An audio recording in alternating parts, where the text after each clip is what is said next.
नमस्कार मंडळी, मी तुमच्या कोकणातला आकाश वरणे. तर मंडळी, आज आपल्या कट्ट्या गावात ना, मालवण कट्टा गाव, त्याच्यात स्वामी समर्थांची पालखी आणि पादुका येयली आहेत हनुमान मंदिरच्या थंय. तर आम्ही आज दर्शन घेऊ जातलो. तर तुमकाही दर्शन घडवतंय. चला जाऊया तर दर्शनाक.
हात तुटणार आहे.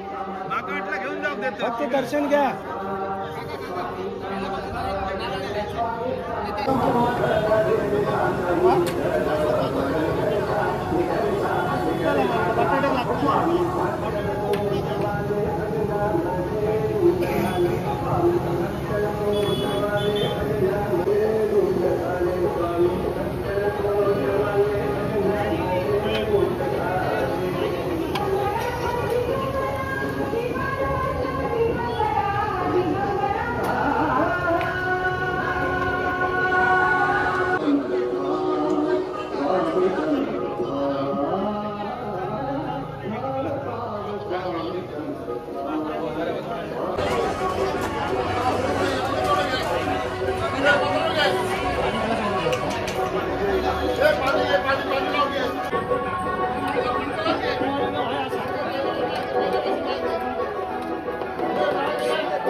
दर्शन वगैरे घेऊन झाला. दर्शन घेता घेता महाप्रसादाचा पण लाभ घेतलाय.